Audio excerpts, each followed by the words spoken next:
అందరూ కూర్చోవలసిందిగా కోరుచున్నాం.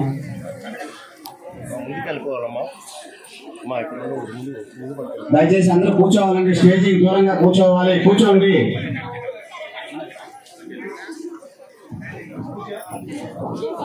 దయచేసి అందరూ కూర్చోవాలండి. కూర్చోవాలి. గురించి మనం రెండు మాటలు తెలుసుకుందాం. వేదాంత ద్వయతత్వజ్ఞం మంత్రమంత్రార్థదం గురుం శ్రీమన్నారాయణాచార్య రామానుజయతిం భజే. బంధువులారా, వెంకటేశ్వర స్వామి సన్నిధానంలో మీరున్నారు. కొత్త ఆలయం అంట. మీ అందరినీ చల్లటి చూపులతోటి స్వామి అనుగ్రహిస్తూ ఉంటాడు. దేవుడు అర్చా స్వరూపంగా కదలని రూపంలో వచ్చాడంటే మన కోసం వచ్చాడు. మన మంత్రాల ద్వారా వాటిలో మన ప్రేమని కూడా కలిపి ఆవాహన చేస్తాం. ఎప్పటికీ ఇక్కడ ఉండాలి, తరతరాలుగా ఉండాలి అని స్వామిని మనం ప్రాణ ప్రతిష్ఠ అంటారు. మన పిల్లలకి ఎలా అయితే మనము ప్రసాదం పెడతామో దేవుణ్ణి కూడా అంత ప్రేమగా మన కోసం వచ్చాడు. మనకి పిల్లవాడై మనం ఎలా అనుకుంటే అలా, ఎలా కొలుచుకుంటే అలా. అంటే దేవుణ్ణి భిన్న భిన్నంగా అలా లాలించిన వాళ్ళు, పాలించిన వాళ్ళు ఉన్నారు. యశోదాదేవికి కుమారుడుగా అందాడు. తర్వాత మనకి ఆళ్వార్లు అనేటువంటి మహానుభావులు ఉండేవారు.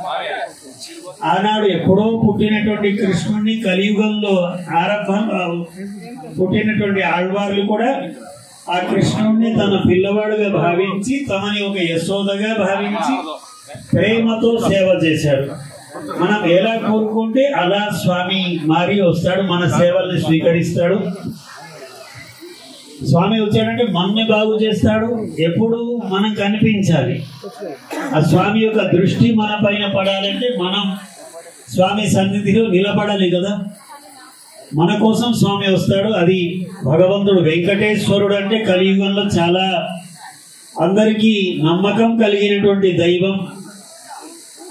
సో ఒక సన్నిధానాన్ని మనం చేరుకున్నామంటే మనం భగవంతుడు బాగుండాలని కోరితే అన్ని బాగానే ఉంటాయి. మన ఊరు బాగుండాలి, మన దేశం బాగుండాలి, రాష్ట్రం బాగుండాలి, ప్రపంచమంతా బాగుండాలి. దేవుడికి జరిగేటువంటి సేవలు మనం బాగా చేయగలగాలి. ఇది ప్రార్థిస్తే అన్ని ఇచ్చేస్తాడు స్వామి. మనకి ఏం కావాలన్నా అన్ని దొరుకుతాయి.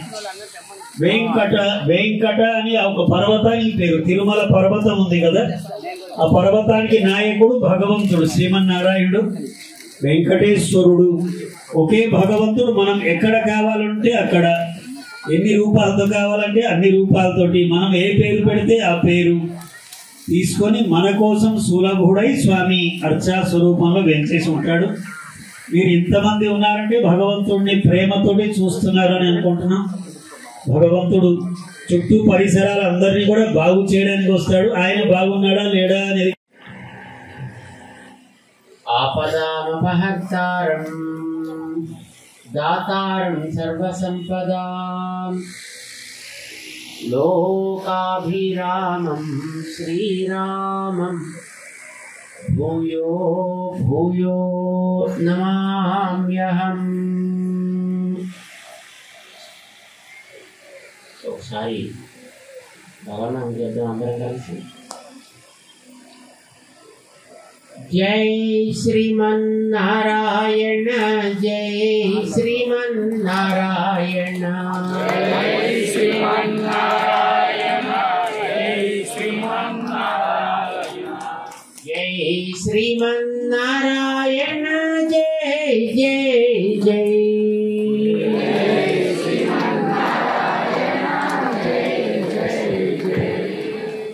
జై శ్రీమన్నారాయణ జై శ్రీమన్నారాయణ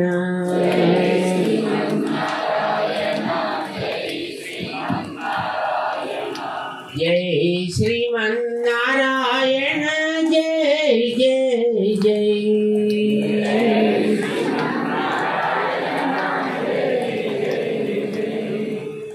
జై శ్రీమన్నారాయణ జై శ్రీమన్నారాయణ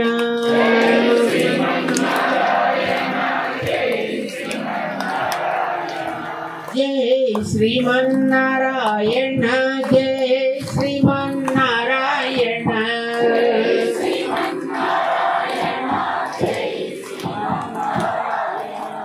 जय श्रीमन्नारायण जय जय जय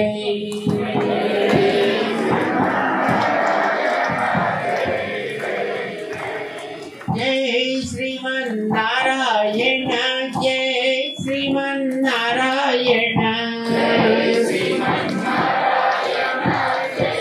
पवन सुत हनुमान की रामानुज स्वामी जी महाराज की समस्त भक्त वृंद की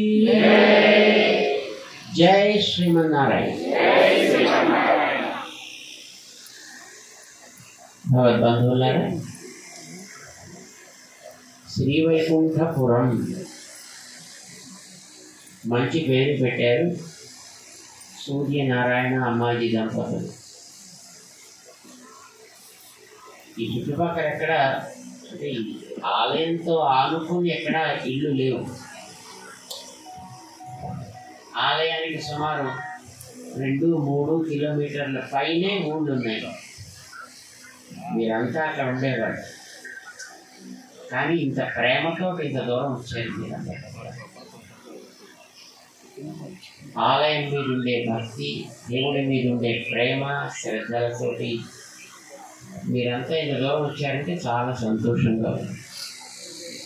మీలో ఉండేటటువంటి ఆ భక్తి చాలా గొప్పది. ఎందుకంటే ఇప్పుడు ఆలయాలు ఇంటి పక్కనే ఉన్నా అక్కడికి వెళ్ళి చూడడానికి ఓపికలు ఉండట్లేదు జనాలు.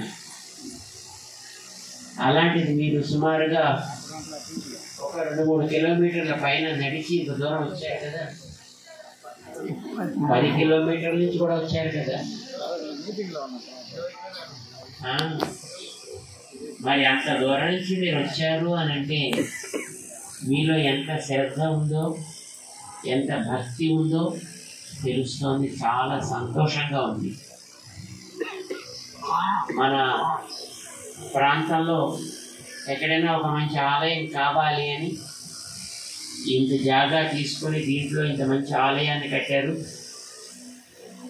కిందటి సంవత్సరం ఫిబ్రవరిలో ప్రతిష్టా కార్యక్రమానికి రమ్మని అడిగారు, కానీ అప్పట్లో అక్కడ మనకి వార్షికోత్సవాలు ఉండడం చేత హైదరాబాద్లో అక్కడ ఒక రామానుజుల వారి మూర్తి ఉంది, తెలుసా?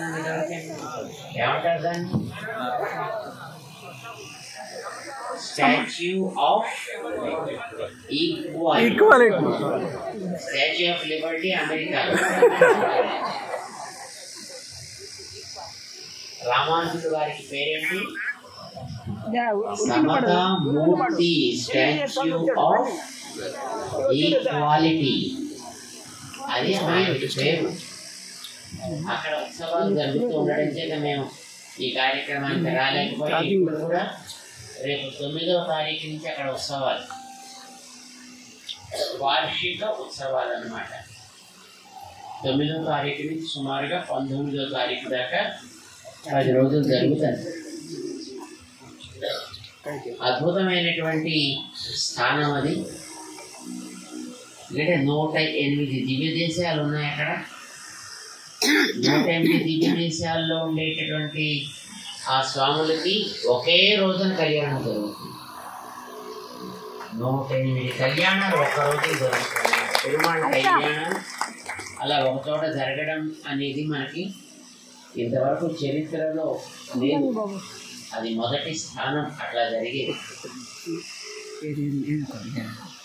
సాధారణంగా ఆలయాల్లో గరుడోత్సవం చాలా ప్రధానంగా చేస్తుంటారు. వెంకటేశ్వర స్వామి వారి దగ్గర కూడా గరుడోత్సవం జరుగుతుంది. తెలిసిన ఉత్సవం 7వ నాడు జరుగుతుంది. ఇక్కడ మన సమతామూర్తి దగ్గర ప్రతిరోజు 6 రోజులు గరుడోత్సవాలు జరుగుతాయి. ఒక్కొక్క రోజు 18 గరుత్మంతుల మీద స్వామి వేసేస్తారు. మన దక్షిణ భారతదేశంలో తంజావూరు ప్రాంతంలో తిరుమంగై ఆళ్వార్ అని ఒక మహానుభావుడు ఉండేవారు. వారు ఉండేటటువంటి ఆ సన్నిధిలో 11 గరుత్మంతుల మీద దేవుడు వస్తాడు. 11 గరుత్మంతులు. మన రామానుజుల వారి దగ్గర 18 గరుత్మంతుల మీద స్వామి వస్తాడు. అద్భుతమైనటువంటి స్థానం. మీరు ఎంతమంది దర్శనం చేశారు అక్కడ? ఇంకా చాలామంది చేయాలి. ఈసారి రండి అందరూ, అందరం కలిసి ఆ టైంలో అక్కడ ఉత్సవం చేస్తున్నాం. మేము కూడా ఉంటాం అక్కడ. ఈవేళ ఇక్కడ మన వెంకటేశ్వర స్వామి వారి సన్నిధిలో ఉన్నాం కదా. వెంకటేశ్వర స్వామిని తలుచుకోగానే మీకు ఏం జ్ఞాపకం వస్తుంది చెప్పండి?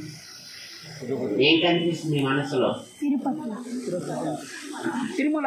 సరే, తిరుమల మీదే ఆయన ఉండేది. వెంకటేశ్వర స్వామి అనుకోగానే మీకు మనసులో కనిపించే రూపం ఎట్లా ఉంటుంది? నామాలు, కదా. ఈ నామాలు, శంఖ చక్రాలు ఎవరు పెట్టారు స్వామికి? కరెక్ట్, 100 మార్కులు. ఇవి 2 రామానుజుల వారు ఏర్పాటు చేశారు. ఎన్నేళ్ల క్రితం ఇది? ఒక 1000 సంవత్సరాలకి పూర్వం. అంటే ఇప్పుడు మనం ఏ సంవత్సరంలో ఉన్నాం? 2024లో ఉన్నాం. 25లో. ఓకే, 2025లో ఉన్నాం. 1000 సుమారుగా 40-50 ఆ సంవత్సరాల్లో రామానుజుల వారు మొదటిసారి తిరుమల కొండకి వెళ్ళారు. వెళ్ళినప్పుడు అక్కడ ఆ ఉండేటటువంటి స్వామి ఫలానా అని పెద్దగా అనిపించేది కాదు ఎవరికి. ఎందుకంటే ఆయనకి ఎన్ని చేతులు ఉండేవి అప్పట్లో? 2 చేతులు ఉండేవి. అంచేత 2 చేతుల్లో ఒక చేయి అభయహస్తం, ఒక చేయి వరదహస్తం.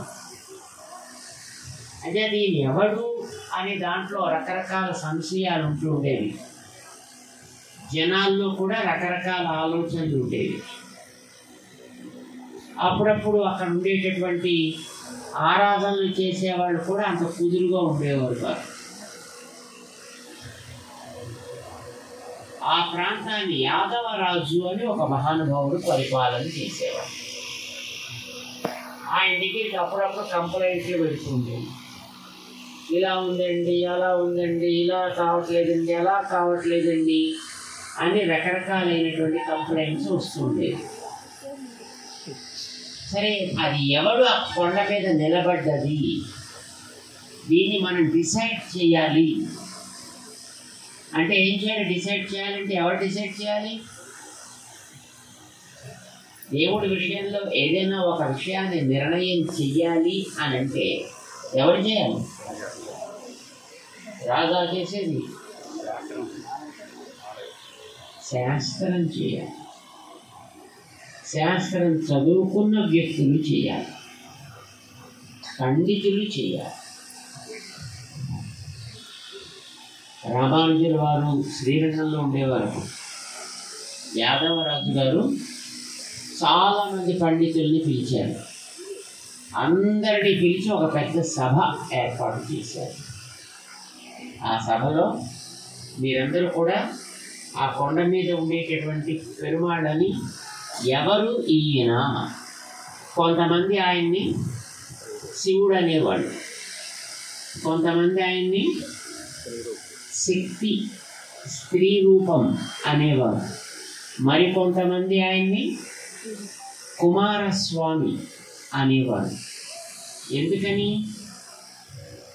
ఆయన రూపం అందంగా ఉంటుంది, అందుకోసం బహుశా ఈయన కుమారుడు అయి ఉంటాడు అని అనుకునేవారు. కుమారుడు అంటే శివుడి యొక్క కుమారుడు. ఏమంటారు ఆయన పేరు? కుమారస్వామి అనేవారు.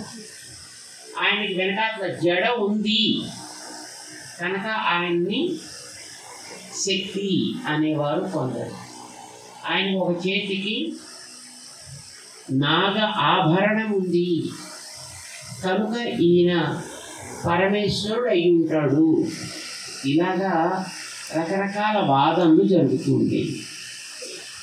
మరి ఎవరో డిసైడ్ చేయండి అని పండితులందరినీ పిలిచి ఆయన ఒక పెద్ద సభ ఏర్పాటు చేస్తే దాంట్లో రామానుజాచార్యుల వారిని కూడా పిలిచారు.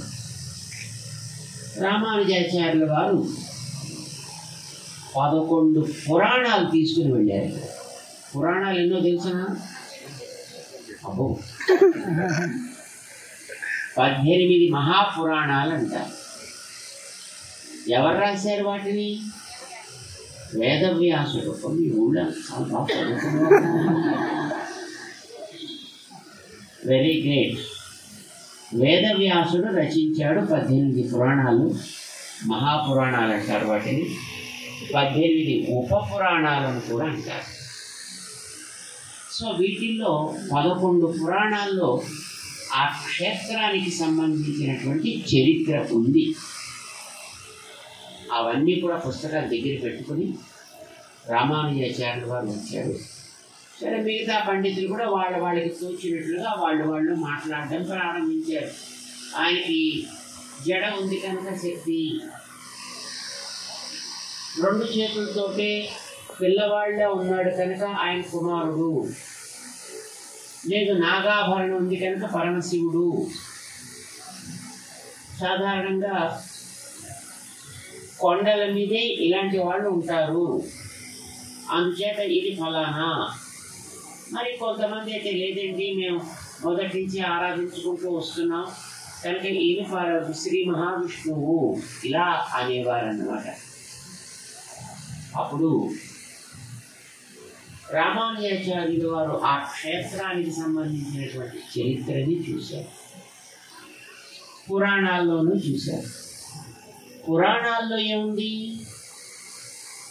అక్కడ స్వామి పుష్కరిణి అని ఒకటి ఉంది, చూసారా? తిరుమల కొండ మీద ఈ స్వామి పుష్కరిణిని ఆధారంగా చేసుకుని సాక్షాత్తు శ్రీనివాసుడు, లక్ష్మీపతి అయినటువంటి పెరుమాళ్ శ్రీ మహావిష్ణువు అప్పుడప్పుడు అక్కడికి వస్తూ వెళుతూ ఉండేవాడు. ఆయనకు సొంత విమానం అవుతుంది, ఏమంటారు దాన్ని?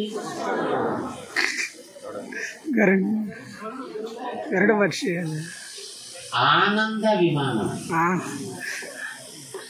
ఏమంటారు దాన్ని? ఆనంద విమానం. అదొక హెలికాప్టర్ లాంటిది అనుకోండి. అయితే హెలికాప్టర్ దిగాలంటే అక్కడ కింద ఏదైనా ఒక గుర్తు కావాలి. స్వామి పుష్కరిణినే ఒక గుర్తుగా పెట్టుకుంది. ఆ పుష్కరిణికి పశ్చిమ భాగంలో ఆయన ఎప్పుడొచ్చినా అక్కడ దిగుతూ ఉండేవాడు. చాలామంది గతంలో తపస్సులు చేశారు. శంఖనుడనే రాజు చేశాడు, పూర్వయుగంలో దశరథుడు చేశాడు, ఇంకా కూర్మద్విజుడనే ఒక మహానుభావుడు చేశాడు. బోళ్ళంతమంది అప్పుడప్పుడు తపస్సులు చేస్తే వాళ్ళ తపస్సులకి భగవంతుడు వచ్చి వాళ్ళకి కనిపించి కావలసినవి ఇచ్చి వెళుతూ ఉండేవాడు. అట్లాగా పుష్కరిణిని ప్రదానం చేసుకుని వస్తే ఆ పుష్కరిణికి పశ్చిమ భాగంలో ఎప్పుడో స్వయంభూ మన్వంతరంలో, అంటే సుమారుగా 150 కోట్ల సంవత్సరాలకి పూర్వం, ఎన్నేళ్ళు? 150 కోట్ల సంవత్సరాలకి పూర్వం అక్కడికి వరాహస్వామి వచ్చి ఉన్నాడు. తిరుపతి కొండ ఎంతమంది వెళ్ళారు మీలో? అంటే అందరూ ఎందుకు వెళ్ళారు? అక్కడ శిలాతోరణం చూసారా? చూసాం. ఎంతమంది చూసారు? ఆ శిలాతోరణం పక్కన ఒక శిలా శాసనం ఉంది. ఎంతమంది చదివారు? నేను శిలాతోరణం దగ్గర నిలబడేవారు. అక్కడ పక్కన చాలా పెద్ద ఆర్కలాజికల్ సర్వే ఆఫ్ ఇండియా వాళ్ళు వేసినటువంటి ఒక పెద్ద రాతి శాసనం ఒకటి ఉంది. దాని మీద ఉంది ఈ శిలాతోరణం 150 కోట్ల సంవత్సరాల చరిత్ర కలిగినది అని ఉంటుంది అక్కడ. చూసా ఈసారి వెళ్ళినప్పుడు చూడండి, దాన్ని చదవండి. ఆర్కియలాజికల్ డిపార్ట్మెంట్ వాళ్ళు వేసినటువంటిది. దాన్ని ఎంతకాలం క్రితంది అనేది ఒక టెస్ట్ చేస్తారు. ఏమంటారు దాన్ని ఆ టెస్ట్ని?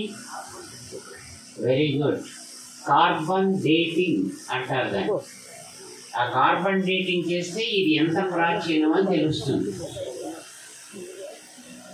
అప్పుడప్పుడు భూమిలో కొన్ని వస్తువులు దొరుకుతాయి. కొండలు, ఎముకలు, పుర్రెలు ఇలాంటివి కూడా దొరుకుతుంది. Yes, exactly. దాన్ని కార్బన్ డేటింగ్ అనే ఒక పరీక్ష చేస్తారు. చేస్తే అది ఎంతకాలపు ప్రాచీనత కలిగినది అనేది దాంట్లో తెలుస్తుంది అన్నమాట. అలా చేస్తే ఆ శిలా తోరణానికి అది 1500 మిలియన్ సంవత్సరాలకి పూర్వం, అంటే 150 కోట్లు సంవత్సరాల పూర్వం తయారైంది అని ఉంది అక్కడ. అంటే ఆ టైంలో వచ్చాడు అక్కడికి వరాహస్వామి. అప్పటి నుంచి ఆయన అక్కడ ఉన్నాడంట.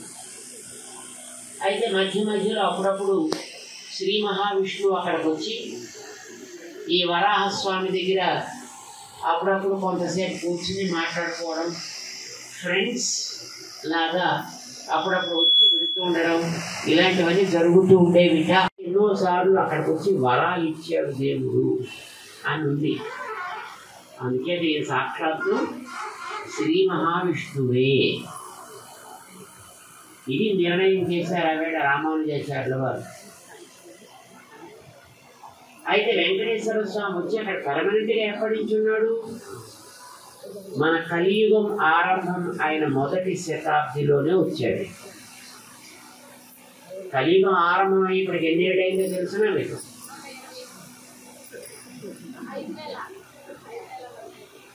వెరీ గుడ్, 5126 సంవత్సరాలు.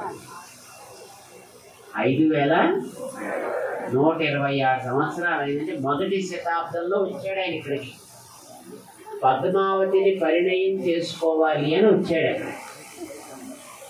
అక్కడనే పాపం తండ్రి గారు చనిపోయారు, ఆకాశరాజు గారు. ఆయన చనిపోయిన తర్వాత తొండమాన్ చక్రవర్తి గారే బాధ్యత తీసుకుని అమ్మాయికి ఏదైనా ఒక ఇల్లు కట్టాలి కనుక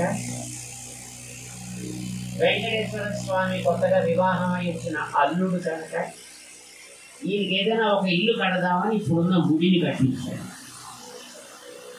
అది తొండమాన్ చక్రవర్తి కట్టినటువంటి గృహం, పెద్ద గృహం అన్నమాట. దానికోసమని వెంకటేశ్వర స్వామి వారు వరాహస్వామి వారి దగ్గర లీజు తీసుకున్నారు. ల్యాండ్ని లీజ్ తీసుకున్నారు. ఎంత ల్యాండ్ తీసుకున్నాడైనా?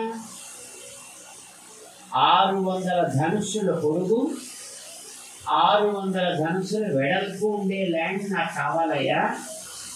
స్వామి పుష్కరిణికి పశ్చిమంలో మా హెలికాప్టర్ అప్పుడప్పుడు దిగడానికి కూడా వీలయ్యే ల్యాండ్ అదే కదా, అంటే ఆ ల్యాండ్ మాకు ఇవ్వాల్సింది అని కాగితం రాయించి తీసుకున్నాడు ఆయన. అయితే తర్వాత కాలంలో ఆయన కొంచెం కుర్రాడు కదా వెంకటేశ్వర స్వామి. వరాహస్వామి పెద్ద ఆయన బాగాను, అంచేత ఏమో నేను పెద్ద ఆయన అయ్యాను కదా, కాస్త కుర్రాడు అయితే కొంచెం యాక్టివ్గా చూసుకుంటాడు అని వెంకటేశ్వర స్వామి వారికి మిగతా కొండ బాధ్యతను కూడా అప్పగించాడే. అయితే కుర్రాడు కొంచెం గట్టివాడు. అంటే బాధ్యత చూసుకోవడానికి ఇస్తే మొత్తం అంతా ఆక్రమించి కూర్చున్నాడు. ఎవరు? 7 కొండల్ని మొత్తం ఆక్రమించుకొని కూర్చున్నాడు. అంటే కొంచెం మనకి ఈ ల్యాండ్ కబ్జా అనేది అప్పగించే. అయితే ఇప్పుడు కబ్జా చేసేటోళ్ళు చెప్పకుండా చేస్తారు. అప్పుడు ఆయన వరాహస్వామి అంగీకరిస్తేనే అదంతా కూడా జాగ్రత్తగా తీసుకుని దాని అంతటినీ కూడా తన ఆధీనంలో మంచిగా ఉండేటట్టు చేశాడు శ్రీనివాస స్వామి. కానీ అసలు ఓనర్ ఎవరు దానికి? వరాహస్వామి వారు. ఇది మనకి పురాణాలు చెప్పేటటువంటి చరిత్ర. ఇలా తీసుకుని ఆయన అక్కడ చాలా కాలం ఉన్నాడు. సుమారుగా 100 సంవత్సరాల పైన ఆయన చక్కగా ఆ ఇంట్లో ఉండేవాడు.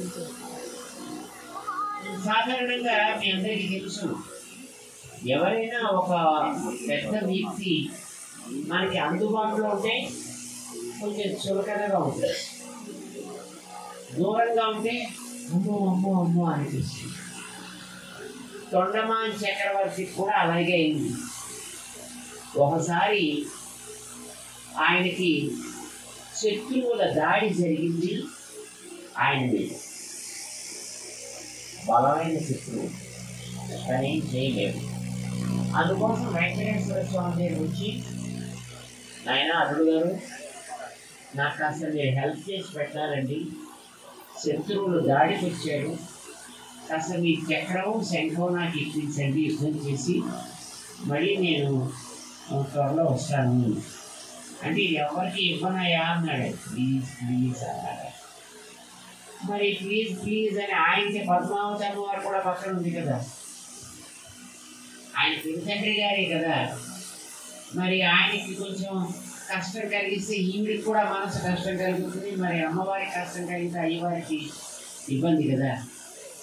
అందుకోసం అని సరే పద్మావతి సంతృప్తి కోసం శంఖం చక్రం ఇచ్చాడు. ఎవరు? శ్రీనివాసుడు. ఎవరికి? తొండమాని. తొండమాని వెళ్ళాడు, యుద్ధం చేశాడు. యుద్ధంలో చక్కగా గెలుపొందాడు.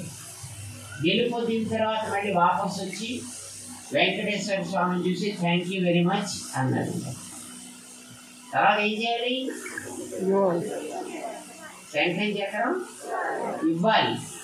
కానీ ఆయన అన్నాడు, స్వామి నువ్వు నిజంగా శంఖం చక్రం లేకుండా ఉంటేనే చాలా అందంగా ఉన్నావు అంటే అర్థమైంది. ఇవి నేనే అట్టే పెట్టుకుంటాను అన్నట్టు అన్నమాట. మళ్ళీ ఇంకెవరు శత్రువులు రాకుండా నా దగ్గర అట్టే పెట్టి మళ్ళీ మళ్ళీ వచ్చి నేను ఏం అడుగుతాను కనుక అన్నాడు. ఇప్పుడు మీరు ఎక్కడికైనా వెళ్ళండి, మీ పక్కింటి ఆయన కారు ఇచ్చాడు అనుకోండి, మళ్ళీ రాగానే ఇవ్వాలి. కానీ అలా ఇవ్వాలనుకోలేదు తొండమాను. అప్పుడు స్వామి చెప్పాడు ఆయనతో, ఆయన నువ్వు తీసుకుంటానన్నా నీకు పని చేయవయ్యా, మళ్ళీ ఈ శంఖం చక్రం ఊళ్ళో దొరికే శంఖం చక్రాలు లాంటివి కావు ఇవి. ఇవి నేను అంటే పని చేస్తాయి. పాస్వర్డ్ నా దగ్గరే ఉంటుంది, దానికి సింగిల్ టైం పాస్వర్డ్ పెట్టాను నేను.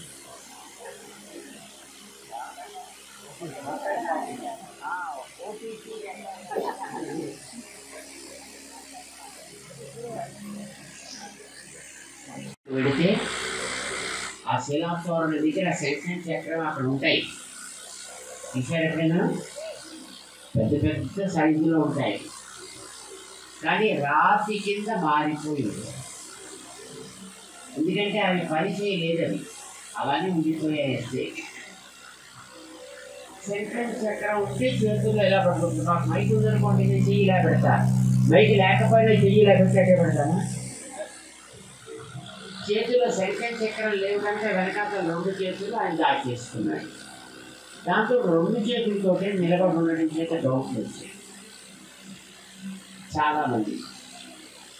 రామానుజాచార్య వారు ఈ కారణం చెప్పి 2 చేతులు ఉండడం అనేది ఆయన మరెవరో అయితేందు వల్ల కాదయా, ఆయన సాక్షాత్తు శ్రీ మహావిష్ణువే 4 చేతులతోటే ఉంటాడు. ఎక్కువ ఉన్నాయి, కానీ చేతుల్లో శంఖ చక్రాలు అవసరమైనప్పుడు పెట్టుకుంటాడు, కనిపిస్తాడు. లేనప్పుడు ఆ చేతులు కనిపించాల్సిన అవసరం లేదు. అంచేత 2 చేతులు ఉండడానికి కారణం అది. లేదండి మరి ఆయన అందమైన కుమారుడులా ఉన్నాడు కదా. అంటే కుమారులాగే వెంకటేశ్వర స్వామి విష్ణు శ్రీ మహావిష్ణు ఎప్పుడూ అందగాడైనాయా, ఎప్పుడు అందంగానే ఉంటాడు ఆయన, ఎప్పుడు పురాణలాగే ఉంటాడు ఆయన. పైగా కుమారస్వామి అక్కడికి వెళ్ళి వాళ్ళ నాన్నగారైన పరమశివుడికి తపస్సు చేశాడు. అక్కడ ఆయన తపస్సు చేసిన చోటుకు ఒక పేరు కుమారధార అని దానికి పేరు. అక్కడ ఉంటాడు కుమారస్వామి తప్ప ఇక్కడ గుళ్ళో ఉంటాడు. అంటే నేను కుమారస్వామి కాదు. కొన్ని పరమశివుడు అయి ఉండొచ్చు, నాగాభరణం ఉంది కనుక. అంటే నాగాభరణం ఉంది కనుక కాదయా, ఆయన వివాహం జరిపేటప్పుడు వాళ్ళ మామగారైనటువంటి ఆకాశ రాజు గారి అమ్మాయికి కట్నాలు ఇస్తారు కదా, ఆ కట్నాల్లో నాగాభరణాలు 2 చేతులకి ఉండేట్టుగా 2 ఇచ్చారు. మధ్యలో ఎవరో కొంతమంది కైంకర్యం చేసి ఉంటారు. నాగాభరణాలు లేకుండా అయిపోయాయి చాలా కాలం. రామానుజుల వారు వెళ్ళినటువంటి 11వ శతాబ్దానికి ఒక 2 శతాబ్దాలకి పూర్వం కర్ణాటక రాజ్యానికి సంబంధించిన వీర నరసింహరాయలు అనే ఒక మహానుభావుడు అక్కడికి వచ్చి ఒక నాగాభరణం చేసి ఇచ్చాడు అని మనకి చరిత్ర ఉంది. అంటే నేను పరమశివుడు కాదయా, నేను సాక్షాత్తు శ్రీ మహావిష్ణువే. వాళ్ళ మామగారే 2 జతలు చేసి ఇచ్చారని చెప్తోంది కనుక ఇప్పుడు ఒకటే ఉంది కదా, రెండవది కూడా చేసి పెట్టాలి అని 2వ నాగాభరణాన్ని రామానుజుల వారు చేయించి ఇచ్చారు. ఇప్పుడు 2 నాగాభరణాలు ఉంటాయి చూసారు వెంకటేశ్వర స్వామికి. పరమశివుడికి 2 చేతులకి ఉండవు, 1 చేతికే ఉంటుంది.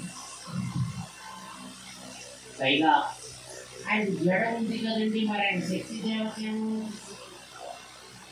ఇదివరకు రోజుల్లో మగవాళ్ళకు కూడా జడలు ఉండేవి తెలిసిన. ఇవి ఇప్పుడు మన పంతులు ఉండొచ్చుగా, వాళ్ళకు కూడా మంచి మంచి జడలు ఉంటే చక్కగా పూలు పెట్టుకునేవారు. వెంకటేశ్వర స్వామి పద్మావతి కళ్యాణానికి వెళ్ళేటప్పుడు పంచకళ్యాణి గుర్రం మీద ఎక్కి తన చుట్టూనంతటిని చక్కగా దువ్వి ఎర్రటి వస్త్రాన్ని తలకిలాగా చక్కగా చుట్టి వెళ్ళారు అని మనకి పురాణం చెప్తోంది. అంటే ఆయన స్త్రీ దేవత కాదు, సాక్షాత్తు పురుషోత్తముడు శ్రీ మహావిష్ణువు అని. ఇవన్నిటినీ కూడా రామానుజాచార్యుల వారు నిరూపణ చేసి ఆయనకి శ్రీ మహావిష్ణువే అని చెప్పారు. కానీ అప్పుడు ఉండేటువంటి పండితులు చాలామంది మీరు పురాణాల్లో చెప్పుకుంటే మీరు రాసుకుంటారు పురాణాల్లో అని వాళ్ళు ఒప్పుకోలే. అంటే పురాణాలు చెప్తున్న మాట వాస్తవం, నేను కాదని లేదు, కానీ మనస్సు అంగీకరణ.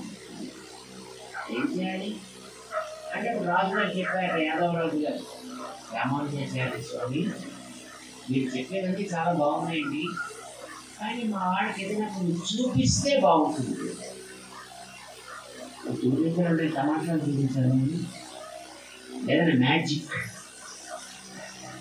సరే మనమేం చేద్దాం, పని చేద్దాం, అన్ని దేవతలకి చెందిన ఆభరణాలన్నీ తెచ్చి లోపల పెడదాం. రాత్రి పడుకునేటప్పుడు స్వామివారికి రాత్రి అవన్నీ పెట్టి మామూలుగా తలుపు తాళ పెట్టేస్తారు కదా రాత్రి పూట. మర్నాడు పొద్దున్నే మనం వచ్చి తలుపు తీసేటప్పటికి ఏవి ఆయన ధరిస్తే ఆయన అలా అవుతాడు అంటే మిగతా వాళ్ళంతా నవ్వారు. అది విగ్రహం కదా, విగ్రహం ఎక్కడైనా అలా తీసుకుంటుంది ఏంటి అని పెడితే. అంటే రామానుజులు వారు ఉన్నారు, మీ దృష్టిలో అది బొమ్మ, కానీ నాకు తెలిసి అది బ్రహ్మ.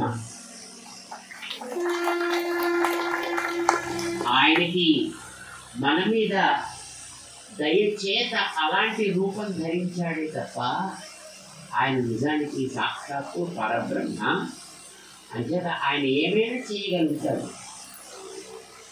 అంటే పెట్టుకోండి ఏం పర్వాలేదు అన్నారు అందరూ. ఇది వాడెవరికి నమ్మకం లేదని ఆయన ఏం చేస్తాడు. అందుచేత రాత్రిపూట ఆ వేళ అన్ని దేవతలకి సంబంధించిన రకరకాల ఆయుధాలు, ఆభరణాలు అవన్నీ తెచ్చి లోపల పెట్టి గర్భాలయంలో, అప్పుడు గర్భాలయానికి రాత్రి కూడా తాళం వేసేసారు. అంటే వీళ్ళందరికీ అనుమానం, ఏమో ఏం జరుగుతుందో, రాత్రి ఎవరైనా వెళ్ళి ఏమైనా చేస్తారేమో. అందుకోసం రాజుగారితో సహా అందరూ కూడా ఆ రాత్రి ఆలయం చుట్టూ కూర్చుని భజనలు చేశారు. మర్నాడు తెల్లవారుజామున సుప్రభాత సేవ చేస్తారు కదా, కౌసల్య సుప్రజారామ అంటూ తలుపులు తీసేటప్పటికీ శంఖచక్రాలను ధరించారు. ఇంకప్పుడు ఎవరికి మాట్లాడడానికి అవకాశం లేకపోయింది. అందరూ అప్పుడు ఒప్పుకున్నారు. రాజుగారితో సహా మిగతా వాళ్ళంతా కూడా రామానుజుల వారికి శిష్యులయ్యి, కానీ శాస్త్రంలో ఒక నియమం ఉందండి. ఏంటంటే శంఖచక్రాలు అనేవి ఎవరు కూడా తమంతట తాము తీసుకోవడానికి వీల్లేదు. ఎవరైనా ఒకళ్ళు వెయ్యాలి. వేసేవారిని ఏమంటారు? గురువు గారు. తీసుకునేవాళ్ళని శిష్యుడు అంటారు. శంఖచక్రాలు గురువు గారు వేస్తారు భుజాల మీద, శిష్యులు దాన్ని గ్రహిస్తారు. దాంతోపాటు మంత్రం కూడా ఇస్తారు. దానికి పంచ సంస్కారం అని అంటారు. అదొక పద్ధతి. అది వైష్ణవ సంప్రదాయంలోకి వచ్చేవారికి అదొక పద్ధతి అన్నమాట. అలా చేస్తారు. ఇప్పుడు వెంకటేశ్వర స్వామి శంఖచక్రాలు తనంతట తాను తీసుకున్నాడు. అది పద్ధతి కాదు. మరేం చేయాలంటే ఎవరైనా ఒకటి ఇవ్వాలి. అయితే మీరే ఇవ్వండి అన్నారు రాజుగారు. అప్పుడు రామానుజాచార్యుల వారు అందమైనటువంటి శంఖచక్రాలను తయారు చేయించి వెంకటేశ్వర స్వామికి రెండు చేతులకి కూడా చూపించారు. మీరు ఎప్పుడైనా అభిషేకానికి వెళ్ళారా? వెంకటేశ్వర దేవికి వెళ్ళగలుగుతాము. ఈసారి ఎప్పుడైనా శుక్రవారపు అభిషేకానికి వెళ్ళండి. వెళితే మీ దగ్గర చేస్తారు, కానీ మరి చూడాల్సిన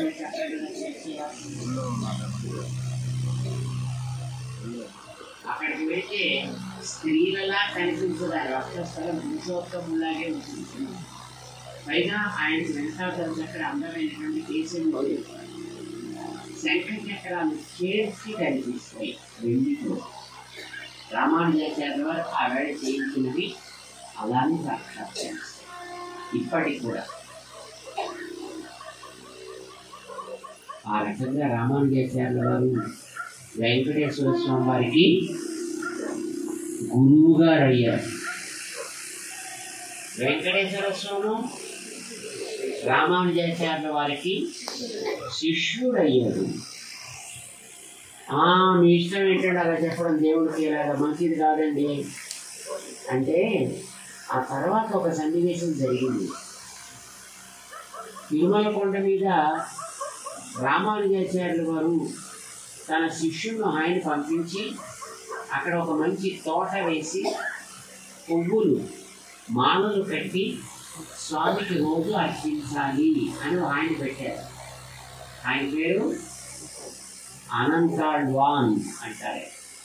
అనంతాళ్వాన్ తోట ఉంది అక్కడ తిరుమల కొండ మీద, వెంకటేశ్వర స్వామి ఆలయానికి నైరుతి మూల.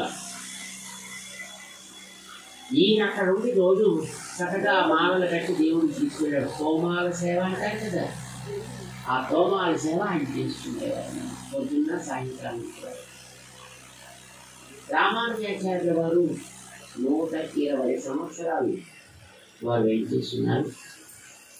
వారి 102వ సంవత్సరం వచ్చిన సమయంలో వారు తిరుమల కొండకి చివరిసారి వెళ్ళారు. అప్పుడు అనంతాళ్వాన్ అని ఆయన, గురువు గారు నేను రోజు మీ దగ్గర మీ సేవ చేసుకునేవాడిని, నన్నేమో ఇక్కడేమో దేవుడి దగ్గర సేవలో పెట్టేశారు, మీ సేవ లేకుండా పోతుంది నాకు, కనుక నన్ను అనుగ్రహించి నాకు ఏదైనా ఉపకారం చేయండి అని అడిగితే రామానుజాచార్యులు ఒక విగ్రహాన్ని ఇచ్చారు. ఆయన జ్ఞానముద్రతో ఉండేటువంటి ఒక మూర్తిని అనంతాళ్వానికి ఇచ్చారట. తర్వాత వారు శ్రీరంగం వెళ్ళిపోయారు. సుమారు 18 సంవత్సరాల కాలం గడిచిన తర్వాత వారు పరమపదించారు. అనంతాళ్వానికి కోపం వచ్చింది. ఎవరి మీద? వెంకటేశ్వర స్వామి మీద. మా గురువుగారు ఎందుకు తీసుకెళ్ళిపోయావు?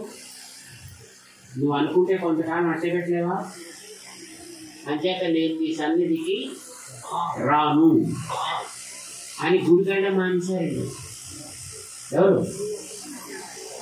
అనంతాళ్వాన్ అని ఆయన, నేను మా గురువుగారు నువ్వు తీసుకెళ్ళావు కనుక నేను నీ సన్నిధికి రాను. అందంగా ఉన్నావయ్యా వెంకటేశ్వర స్వామి, నీకు ఒకనాడు ఈ లోకాలన్నిటినీ కూడా మోహింప చేయడానికి నువ్వు ఒక ఆడవేషం వేసుకొచ్చావు. ఏమంటారు దాన్ని? మోహిని అవతారం ధరించావు. ఆవేళ సాక్షాత్తు పరమశివుడు కూడా నిన్ను చూసి ఎంతో పరవశించాడు అని మనకి చరిత్ర చెప్తోందయా. నీకు ఈవేళ ఈ లోకానందరినీ మోహింప చేయడానికి కదా నువ్వు ఇలా వచ్చావు. మోహినిగా నీకు దర్శనం ఇవ్వాలని కోరిక ఉన్నట్టుంది అన్నట్టు అని అనుకుంటున్నట్టు రామానుజుల వారు మనసులో అనుకుంటున్నారు. ఆయన బయటికి అందా. అర్చన చేసి అర్చక స్వామి అభిషేకం చేస్తుంటారు కదా, దేవుడు ఎప్పుడు నేరుగా మాట్లాడు, విగ్రహ రూపంలో అర్చకుల ద్వారా మాట్లాడతాడు. దేవుని దర్శనం చేసుకుని చాలా సంతోషిస్తున్నాం. చక్కటి సన్నిధిని ఏర్పాటు చేశారు. మంచి వ్యవస్థను కూడా దీనికోసం చేస్తున్నారు. ఈ స్వామి వర్ధతాం అభివర్ధతాం. పైగా చక్కగా హైవే పక్కనే ఉన్నాడు ఆయన. అటు నుంచి వచ్చి వెళ్ళేవాడు కూడా అక్కడి నుంచి హాయ్ అని ఒకసారి పలకరించేసి మరీ వెళ్ళడానికి వీలుగా ఆయన ఇక్కడే అందరికీ కనిపిస్తూ ఉండడం చాలా బాగుంది. చక్కటి సన్నివేశం. ఇది చక్కటి ప్రభావం కలిగేట్లుగా మీరు అందరూ చేసుకుంటారని మేము ఆశిస్తాం. ఎవరి కోసం స్వామి ఇక్కడికి వచ్చి ఉన్నది? మా సూర్యనారాయణ గారి కోసం అయితే ఆయన ఇంట్లోనే పెట్టుకునేవాడు. ఇది ఆయన కోసం కాదు, ఈ ఆలయం మనందరి కోసం. ఎవరి కోసం? మనందరి కోసం. అంటే దీన్ని చక్కగా ఇందో ఉత్సవాలు చక్కగా చేసుకోవాల్సిన బాధ్యత ఎవరిది? అంచేత మీరందరూ ఏం చేయాలి? చక్కగా ఒక మహిళా మండలి కింద ఏర్పడాలి మీరు. ఎట్లాగా చూడండి, ఇక్కడ మీలో చాలా మంచి మంచి బ్రహ్మాండంగా అన్ని శాస్త్రాలు కూడా ఆపోసన పట్టిన వాడు కొంతమంది మహిళలు ఉన్నారు. ఇక్కడ చక్కగా చదివేసి స్వామి చరిత్ర కూడా బాగా తెలిసిన వాడు ఉన్నారు. ఇలాంటి వాళ్ళంతా మీరు చిన్న మహిళా మండలి కింద ఏర్పడి ఒక చిన్న వికాస తరంగిణి మీరు ఏర్పాటు చేసుకొని ఇక్కడ దాని ద్వారా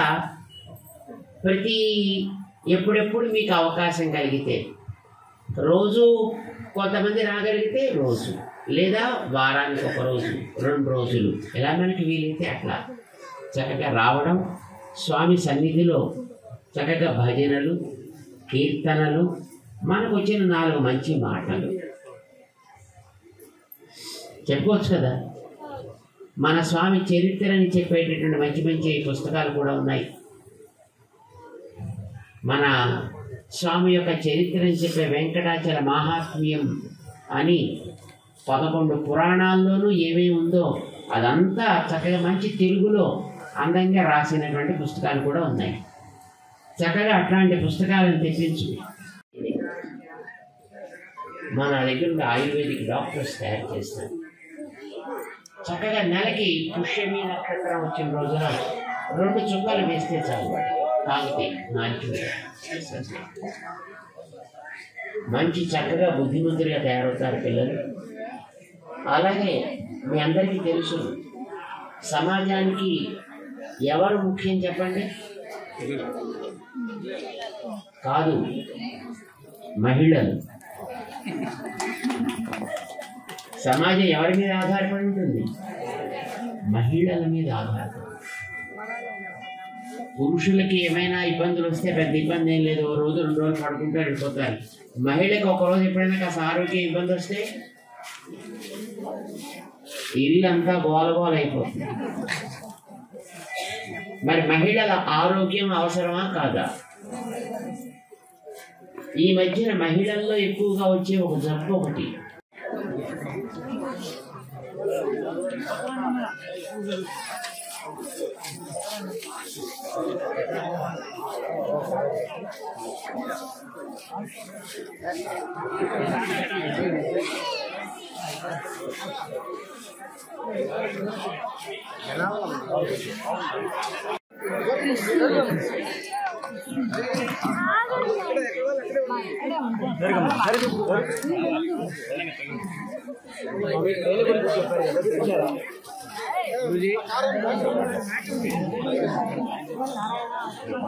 జై శ్రీమన్నారాయణ.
యారకమ్మా మళ్ళీ ఆగము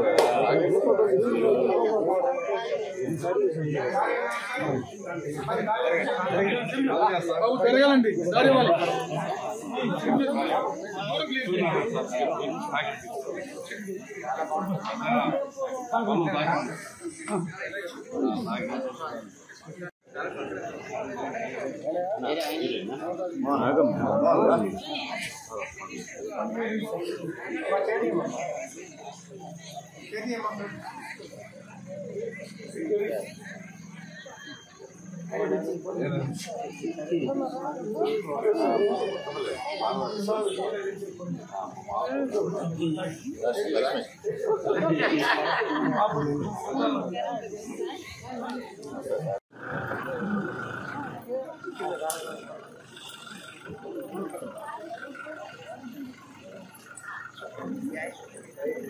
జై శ్రీమన్నారాయణ.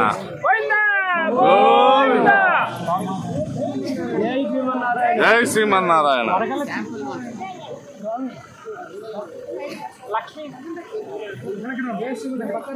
అడిగితే కదా మన ఆయన పేరు చూస్తే వెహికల్కి ఎదరలేండి కొబ్బరికాయ